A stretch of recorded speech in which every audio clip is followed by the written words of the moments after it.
El 84% de los profesores utilizan la inteligencia artificial. De hecho, educación es uno de los segmentos que más rápido ha crecido el uso de la IA.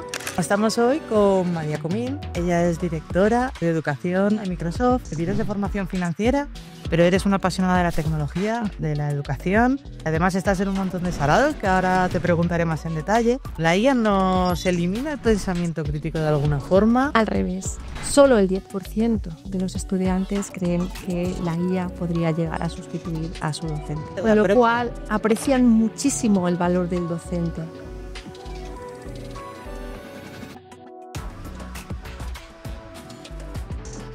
Bueno, estamos hoy con María Comín. Ella es directora de educación de Microsoft. Una de las cosas que más me llama la atención de ti es que vienes de formación financiera, pero eres una apasionada de la tecnología, de la educación. Además, estás en un montón de salados que ahora te preguntaré más en detalle. Y que además eres una de las ganadoras del premio de Globan a Women That Build, ¿no? A nivel europeo. Entonces, pues bueno, hoy va a ser una conversación en la que quiero que nos cuentes un poquito más sobre cómo la tecnología y en concreto la IA impacta en la educación, ¿no? Y lo primero que quiero preguntarte es, bueno, María, bienvenida. Muchas gracias. ¿Qué es esto del Disability Employee Group que lideras? Por favor. Pues nada, estoy encantada de estar contigo, Inés, la verdad.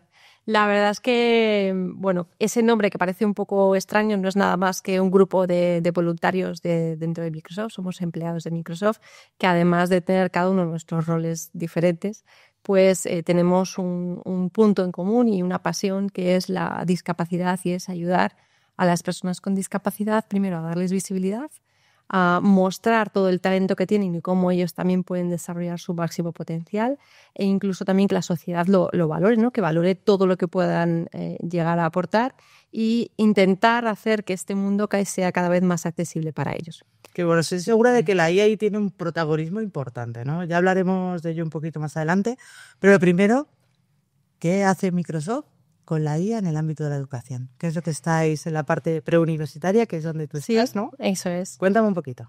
Bueno, dentro de Microsoft, lo primero, tenemos un departamento y un equipo que nos dedicamos única y exclusivamente a la educación.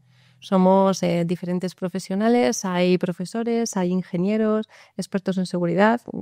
Bueno, pues cada uno tiene su propio rol y solo hacemos educación. Y no es que hagamos algo específico con la IA, es que todos los productos que lanzamos a mercado, pues vemos qué soluciones y qué aplicaciones directas tienen dentro del mundo de la educación.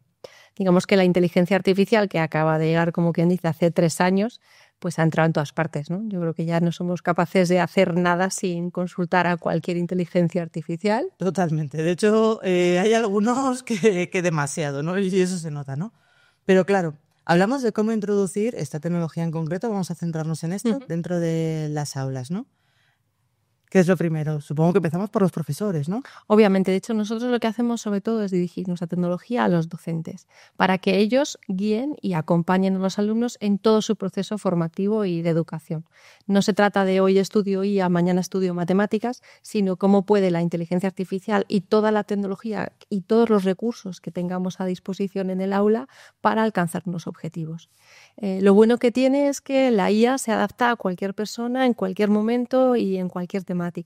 Así que el docente lo que tiene que hacer es aprender esas herramientas. Nosotros le acompañamos, tenemos un montón de proyectos para que pues lo pueda aplicar en el momento que corresponda y como corresponda. Y no se trata de que la IA de repente se invente cosas nuevas o que de repente vaya a revolucionar el mundo de la educación, sino que el docente lo utilice como un recurso más. Sí, como la ofimática o como pueden utilizar un proyector en clase o alguna herramienta más, ¿no? Ten en cuenta que la IA llegó hace 3 años, más o menos. Bueno, la IA un poco más generalizada, porque es verdad que la inteligencia artificial ya viene de los años 50, pero aterrizó en el aula o en nuestras vidas hace 3 años y nos dieron un montón de herramientas que, bueno, ahora ya somos perfectamente capaces ya casi de distinguir una de otra, ¿no? Entonces a los docentes les llegó y tampoco sabían muy bien qué hacer con ella, ¿no? Pero poco a poco se han ido viendo casos de uso, se han ido viendo un poco estrategias, y ahora, bueno, pues aparece una nueva tecnología que son los agentes dentro de la IA, que son los que van a poder ayudar a cualquier persona a hacer tareas muy personalizadas y muy especializadas, ¿no? ¿Y tú que estás ahí en el día a día, ¿no?, de cómo desplegar esta tecnología en el ámbito educativo? ¿Qué percepción tienes, ¿no? Porque claro, yo me imagino un profesor que lleva toda la vida enseñando de una forma muy concreta y de hecho recuerdo a lo mejor algún profesor de la universidad de estos de tiza y clase magistral, ¿no? El decir, bueno, ¿cómo adaptamos esto? ¿O cómo adaptamos los contenidos? ¿O cómo salvamos este gap, ¿no? de conocimiento para que ellos puedan utilizar estas herramientas? A ver, no se trata de sustituir una cosa por otra. No sé, nos vamos a equivocar, o sea, en las aulas sigue existiendo pizarra o pizarra digital y se sigue trabajando con elementos analógicos y elementos digitales. Lo que tiene la IA es que tú puedes ahora mismo personalizar contenidos en cada momento o incluso hacer pues clases transversales donde puedas estar trabajando las matemáticas pero el idioma y a la vez la creatividad, ¿no? Entonces, cuando tienes pues una inteligencia artificial que un docente puede utilizar para con un prompt o una instrucción muy sencilla, generar una situación de aprendizaje de segundo de primaria para poder completar los ejemplos de, pues no sé, el sistema solar, por ejemplo, trabajar el sistema solar, pero en inglés y además meterle una pincelada de algo que haya ocurrido ese día, ¿no? Generar una situación de aprendizaje con unos contenidos, un objetivo, unas fechas, unos horarios, incluso cómo organizar los grupos, el que alguien te ayude a hacerlo le va a ahorrar muchísimo tiempo y además va a poder conseguir muchos objetivos a la vez. De eso se trata. No se trata de que la IA de repente llegue allí y empiece a dar la clase, sino que acompaña al profesor para pues, crear los contenidos, crear los ejercicios de cuestionarios, los exámenes e incluso ir un poquito más allá, ¿no? Yo creo que ese es un poco el objetivo y hacia dónde tenemos que ir. Claro, porque también hay una parte ahí, ¿no? De personalización al alumno, ¿no? De aprendizaje ad hoc, que también es un refuerzo, ¿no? Para... Pues mira, es que en las aulas nos estamos encontrando cada vez mucho más variedad, ¿no? De alumnado con diferentes capacidades o necesidades. Ya no vamos a decir niños que tengan a lo mejor necesidades específicas, pero no sé, te puedes encontrar un aula donde hay 2 niños con autismo, un niño con altas capacidades, uno que se acaba de incorporar a mitad de curso que viene de otro país y todos tienen que trabajar el mismo texto, ¿no? Si no tuviéramos la tecnología, no podríamos convertir un texto y hacerlo más complejo para aquellos que lo necesiten o bajar la dificultad para otros que lo necesiten, ¿no? O un niño con discapacidad visual, pues gracias a la inteligencia artificial, pues podemos probablemente hacerlo de un tamaño mucho más grande, utilizar el narrador y poder acompañar a esos alumnos y tener un mini ayudante para cada estudiante mientras el docente sigue manteniendo el control de la clase y va llevándoles por el contenido curricular que quiera alcanzar. Yo creo que esa es la ventaja, ¿no? El tener un mini profe, un mini ayudante, pero siempre dirigido por el docente, con lo cual el docente no pierde el control de la clase nunca. Me gusta mucho lo de que digas que el docente persiste, ¿no? Porque hablamos mucho de... Cuando estamos en temas de IA, ¿no? De que existen ciertos hype o ciertas promesas o visiones de no, es que vamos a tener un aula sin profesores, los chavales van a perder el contacto pues más humano, ¿no? ¿Qué opinas de esto? Pues mira, yo opino que hay que ir viendo las cosas como está pasando. Hace 3 años todo el mundo pensaba que la IA les iba a sustituir a todo el mundo o al profesor, ¿no? El profesor se veía que alguien iba a irrumpir en las aulas, ¿no? No han desaparecido profesores, cada vez se necesita más apoyo. Al final, pues es un acompañante y una guía. Pero bueno, te doy datos, que yo me gusta hablar de datos y de números. Con información, de verdad. Claro, porque si no los titulares no nos pueden hacer a todos, ¿no? Meternos con un titular y no salir de ahí, ¿no? Ha sido un estudio muy reciente, el último informe de Empantallados es público y se puede ver, no es de Microsoft, es de Empantallados, realizado por GADE3, donde hacen una encuesta, ha sido en el mes de marzo, o sea, muy reciente, tanto a padres y madres como docentes y estudiantes, sobre el uso de la inteligencia artificial aplicada en educación, claro. Estudiantes a partir de 17 y 18 años, ¿vale? Y salen datos muy curiosos, ¿no? Lo primero pues mira, el 84% de los profesores utilizan la inteligencia artificial. O sea, que es algo que ya está pasando, ¿no? Es como cuando no esperamos a que la organización nos ponga... No, ya está. De hecho, educación es uno de los segmentos que más rápido ha crecido a nivel global, a nivel mundial, en el uso de la IA. Ha pasado de un 46% en 2023 a casi duplicar, ¿no? En 2024. Y ha sido el sector mucho más rápido que banca, que que cualquier otro, ¿no? Los profes siempre están ahí dispuestos a innovar, ¿no? Y a utilizar todo lo que tengan. Hombre, cuando uno ve que una herramienta es útil en su trabajo, la usa. Correcto, y cuando ves que otro ha utilizado la IA y de repente ha ahorrado mucho tiempo y se ha adaptado mucho mejor al estudiante, porque en educación, más que temas de ahorro de tiempo, que también es cómo acompañar mejor a ese estudiante. Al final estamos preparando a estudiantes para ser los mejores ciudadanos del futuro y todos queremos que nuestros hijos, nuestras hijas sean los mejores ciudadanos, ¿no? Los profes igual, muchísimo mejor, es su pasión, ¿no? Que realmente salgan de ahí ya preparados, ¿no? Bueno, pues te decía que se preguntaba a padres, a familias y a docentes y a estudiantes, ¿no? También los estudiantes decían que utilizaban la inteligencia artificial, pues ¿para qué? Pues para buscar información de sus temarios, para preparar exámenes, para revisar algunas cosas que no les había quedado muy claro, aclarar explicaciones, ¿no? Y claro, uno puede pensar, si los estudiantes buscan información en la IA, eso quiere decir que el profesor, bueno, a lo mejor... Sí, pero lo puedes sacar de la ecuación, ¿no? De alguna forma. Bueno, pues la siguiente pregunta que les hacían es si creían que el papel del docente era muy importante o no para su formación. Solo el 10% de los estudiantes creen que la guía podría llegar a sustituir a su docente. Solo el 10%. Realmente se con lo cual aprecian muchísimo el valor del docente.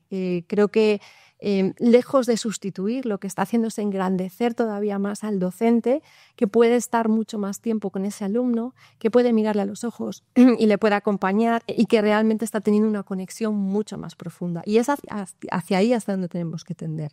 Que la IA y las máquinas hagan aquello que hacen muy bien y muy rápido y que nosotros los humanos podamos estar mucho más cerca y que esa inteligencia artificial haga una cosa y la inteligencia humana haga otra. Yo creo que eso es lo bonito, ¿no? de este momento, que además creo que es realmente un momento para vivirlo, para contarlo y para engrandecerlo, ¿no? También lo has comentado antes, los padres, ¿no? Porque claro, llegan los niños, los jovencitos del colegio, están utilizando una serie de tecnologías, los profesores están adaptando temarios y materiales.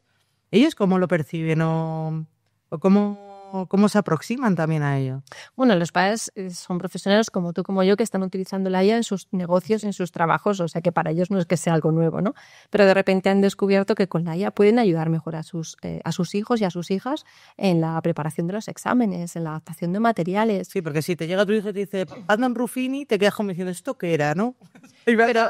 Oye, yo también he tenido que empezar a usarla y me ha venido muy bien, ¿no? Entonces creo que lejos de resultar una barrera, yo creo que les está gustando. De hecho, en la misma encuesta, 2 de cada 3 padres también reconocían que estaban utilizando la IA para ayudar a sus hijos e indicaban lo mismo, ¿no? Pues para aclarar, para acompañar y demás, ¿no? Entonces, pues son padres, pero son profesionales que en su trabajo lo utilizan. Y tú no puedes decidir, voy a usar la IA en mi vida en esta parte y en esta otra, ¿no? Sí, ya. Al final... Usas Google para todo, ¿no? Al final lo estás incorporando, ¿no? De una forma muy inconsciente, pero consciente, porque tú eliges lo que quieres hacer. Eso yo creo que es una de las cosas que tenemos que plantearnos, ¿no?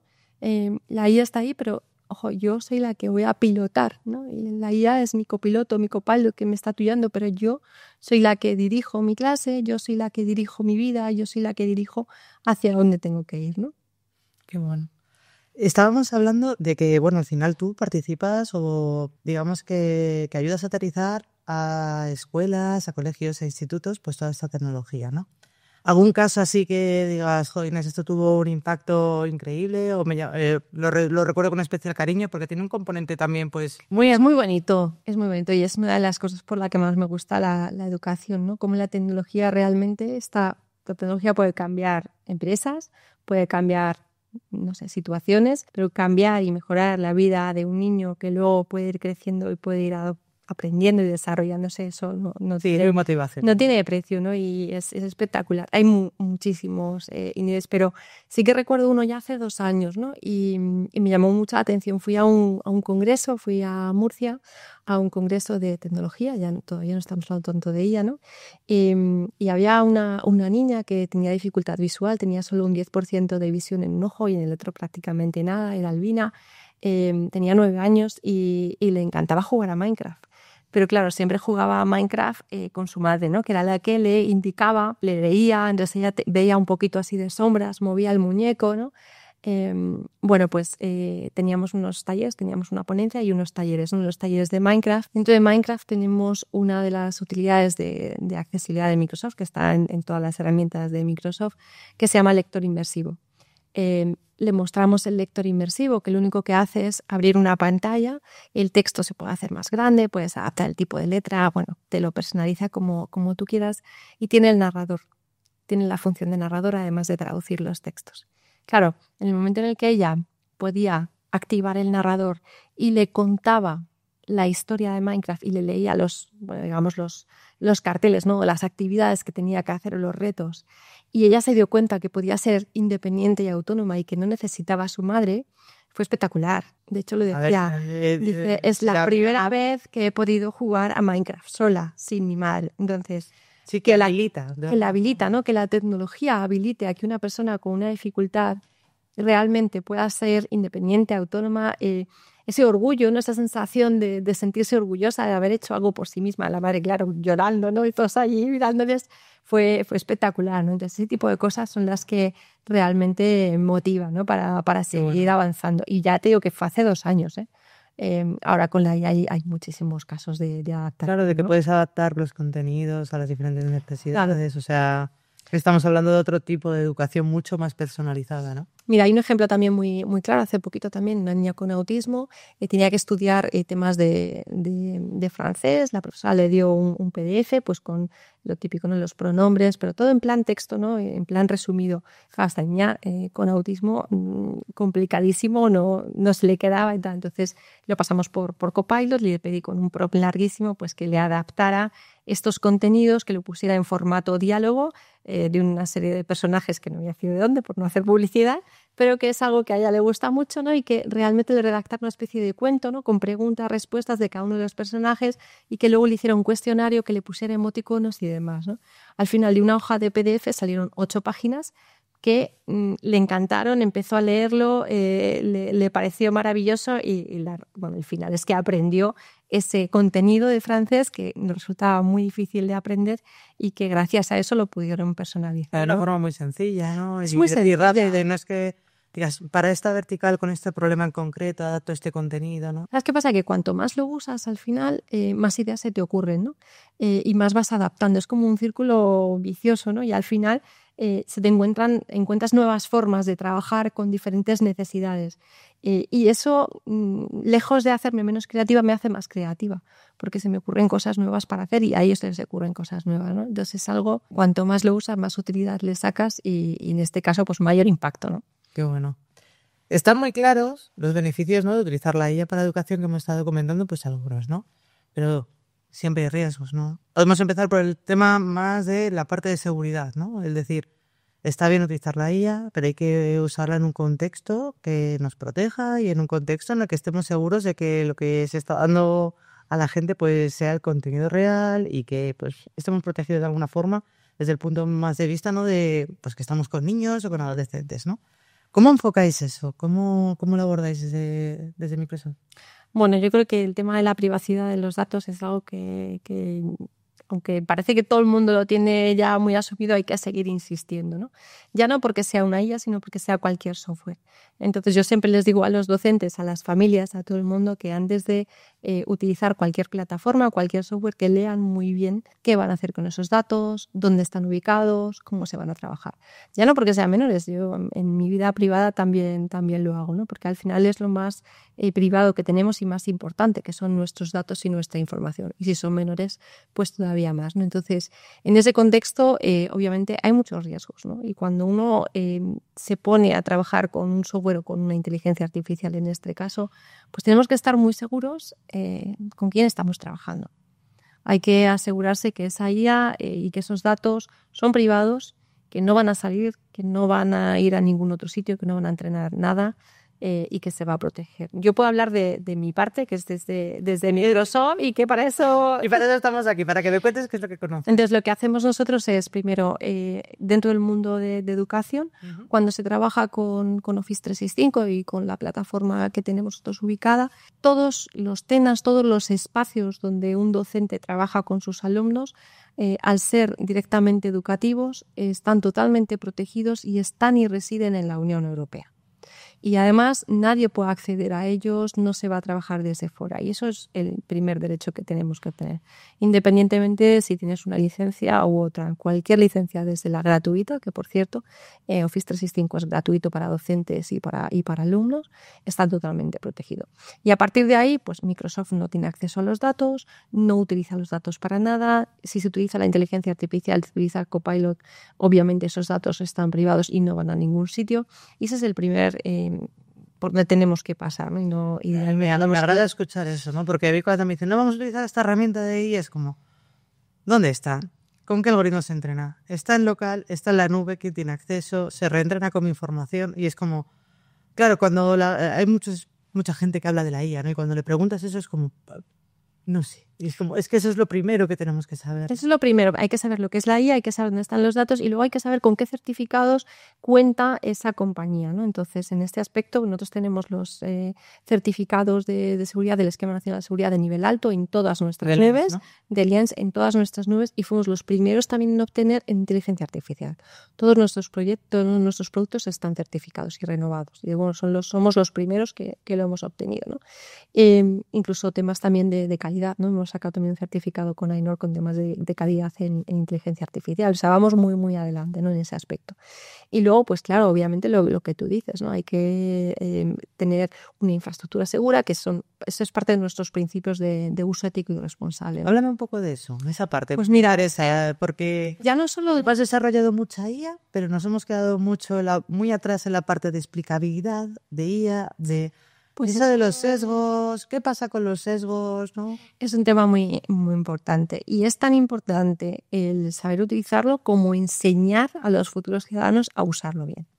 Y creo que ese es un punto donde nosotros estamos muy, muy avanzados y haciendo mucha formación, mucha difusión de proyectos gratuitos de conocimiento del uso general de la IA, para que usen la IA de una forma responsable, con principios éticos y para el bien, ¿no? Obviamente, porque si no, el riesgo que tienen es ese, ¿no? Los 6 principios que hablamos nosotros de uso ético y responsable pasan, por supuesto, de la privacidad y seguridad. Obviamente, no podemos saltarnos esa parte que te he contado antes.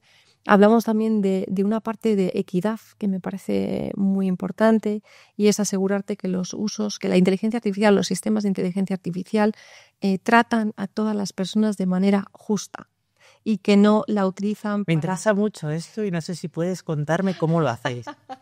Bueno, los detalles técnicos no te los voy a poder contar, pero sí que es uno de nuestros principios que nosotros trabajamos con ellos y que además todos nuestros partners con los que trabajamos también tienen que certificarse en este uso ético y responsable. El trabajo, obviamente. Tienen que cumplir. Pero va de eso, ¿no? Va de no utilizarla ya para generar sesgos, ¿no? Para identificar las personas y bueno, luego hay mucha normativa, que también podríamos estar hablando aquí 8 podcasts sobre la normativa, ¿no? Y específica en educación. Entonces, ese principio va por ahí. Luego hay otro principio también muy importante, que es el de la inclusión. Y cualquier sistema de inteligencia artificial tiene que ser inclusivo. ¿Qué significa esto? Que cualquier persona tiene que poder acceder a ella.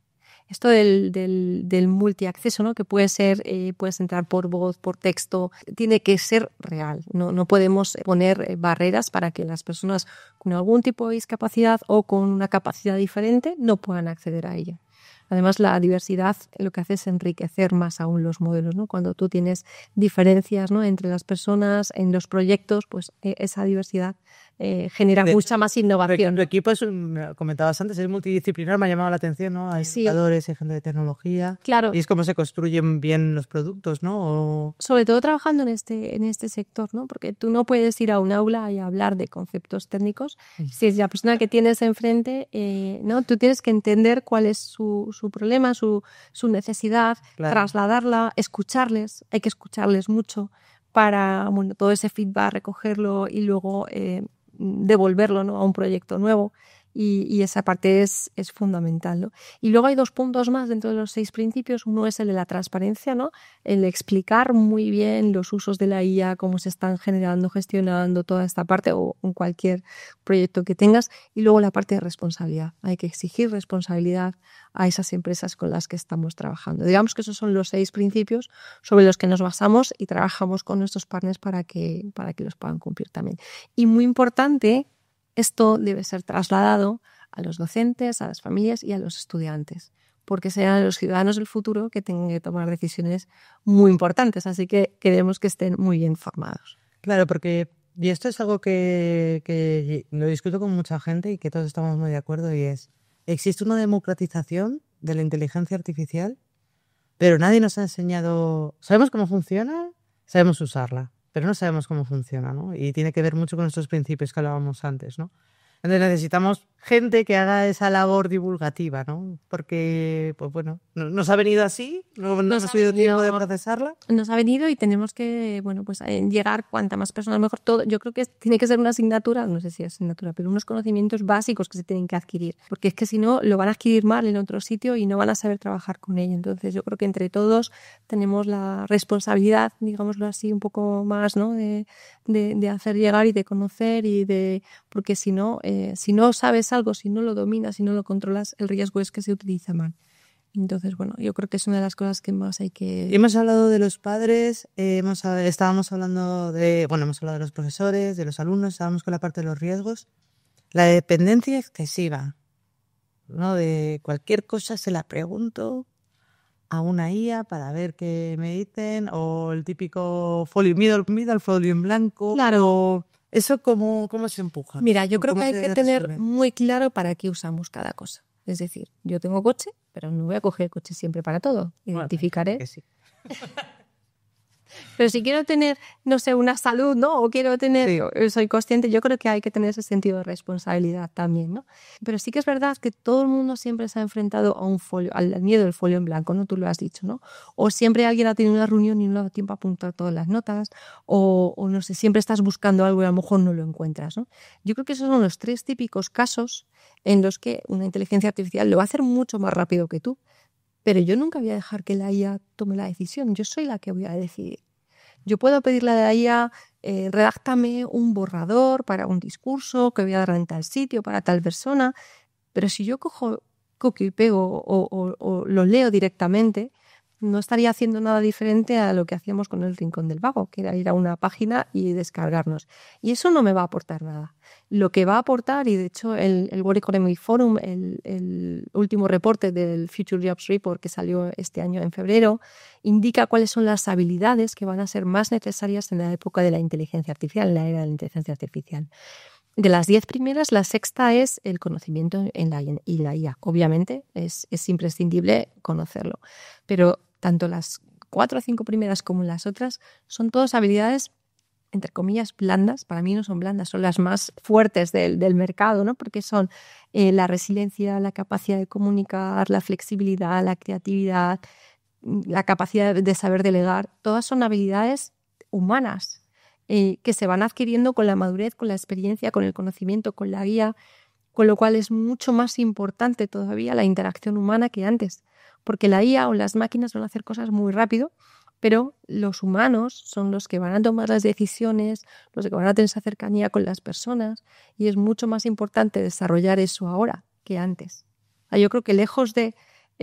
sí, que es como, bueno, la IA me puede dar la lista de los reyes. Pero yo lo voy a... Pero lo que está haciendo la IA es buscar información. Y está buscándola muy rápida. Sí, que antes tenías Wikipedia. Íbamos a la biblioteca. Claro, yo comparo, ¿no? Íbamos a la biblioteca, nos juntábamos, tal, y se seguirán juntando y haciendo proyectos. Pero una cosa es buscar información, otra cosa es analizarla, interpretarla, tomar reflexión, tomar decisiones. De esto que estás diciendo, pensamiento crítico. ¿La IA nos elimina el pensamiento crítico de alguna forma? Al revés. Mira, te voy a contar un ejemplo para que veas cómo la IA además te puede ayudar a generar el pensamiento crítico con niños de 8 años. Venga. Hace como en septiembre que hacemos un evento siempre de vuelta al cole donde los profes nos cuentan qué han estado haciendo, proyectos y demás. Pues vino una profesora, una monjita además, de un colegio en Montserrat, y nos explicó cómo utilizaba, en este caso Copilot, con niños de 8 años. Obviamente el ordenador solamente lo utilizaba ella, no lo utilizaban los niños, ¿vale? Lo primero. El ejercicio iba de describirse físicamente, ellos tenían que describir en un papel y escribían con su lápiz y su papel para explicarle a alguien que no pudiera ver cómo era esa persona, ¿no? Y cómo querían hacerlo. Entonces el ejercicio iba de eso, entonces empezaba el niño, decía, me llamo Eric, tengo 8 años, tengo la nariz redonda, las orejas también, empieza a desarrollar todo el aspecto físico, ¿no? Y llega un momento que dice, tengo 2 hermanos. Entonces lo que hace la profesora es, primero, ve cómo ha terminado de escribir, y entonces lo revisa con él delante y dice, mira, estás haciendo una descripción física, objetiva. El decir que tienes 2 hermanos no es un dato de un aspecto físico, no es necesario, lo tachamos, y además es una información privada que a nadie le importa. Y entonces le corrige la ortografía, le corrige la gramática, le corrige esto. Y después lo que hizo fue coger ese texto y pasarlo por Copilot. Además le dijo que lo quería en estilo Pixar. Entonces lo metió, entonces salió la imagen. Cuando el niño vio lo que había escrito y la imagen, empezó a relacionar si lo que él había escrito estaba bien escrito y estaba dándole el resultado que él quería, con lo cual estaba desarrollando su pensamiento crítico, estaba analizando si lo había hecho bien, si lo había hecho mal. Había dicho que tenía las orejas grandes, pero eran muy grandes, entonces le dijo, no, estas orejas son muy grandes. Entonces le explicó lo que era la baremación con 8 años. Y le dijo, mira, en vez de decirle que tienes las orejas muy grandes, dile que en una escala de 1 a 5 tienes las orejas en un número 3, para que vea que no es demasiado grande. Y cuando lo corrigió, volvió a generar la imagen y vio que las orejas eran más pequeñas. Esa causa-efecto, ese saber escribir para ver cómo la herramienta, sin saber el algoritmo ni nada, ¿no? Eso empieza a desarrollar ya el pensamiento crítico en niños muy pequeños. No hace falta hacer eso todos los días, pero lo haces una vez y estás generando pensamiento diferente al de simplemente describe un paisaje o un cuadro, ¿no? Es otra forma de trabajar la descripción de una forma analítica y que con una herramienta, además con algo diferente, con una experiencia vivida diferente, que no se les va a olvidar nunca, ¿no? Entonces, Wow. que cada vez es más necesario y más importante. Me estás contando todo esto y estoy pensando, ¿cómo se replantean, ¿no?, los temarios y la forma de la enseñanza? A ver, es que esto va... Cualquier otro cambio normativo también te hace programar esto, ¿eh? O sea, que no es Sí, nada... que ambos lo veo más desde el punto de vista tremendísimo y es como, Inés, esto pasa todo. Sí, a ver, cada vez cierto tiempo que les cambien, ¿no? Esto ocurre, pero es una adaptación al cambio, es una adaptación a la sociedad, a lo que está ocurriendo. Yo creo que es una apertura, ¿no?, a poder hacer cosas diferentes, a aprender cosas diferentes y, bueno, lejos de verlo como un reto, yo lo veo como una grandísima oportunidad que tenemos que ser parte de ello. Pues me gusta lo que dices. Hay una pregunta que quiero hacerte y vamos a ver cuánto de creativa. No, hombre, es broma. ¿Cómo te imaginas tú la escuela del futuro? Puede ser muy difícil eso. Es muy difícil, pero yo ¿Cómo creo... te gustaría que fuera? Mira, como tengo 2 hijos, pienso un poco en ellos, ¿no? Me gustaría una escuela en la que puedan desarrollar todo lo que sea necesario en su día a día, que no sea diferente a lo que se encuentren luego en el mercado. Que se sientan acompañados, que tengan los recursos necesarios, no sé, que sean ambientes donde se vea realmente la diversidad y lo que se encuentra luego uno cuando sale fuera, ¿no? Que no haya diferencias.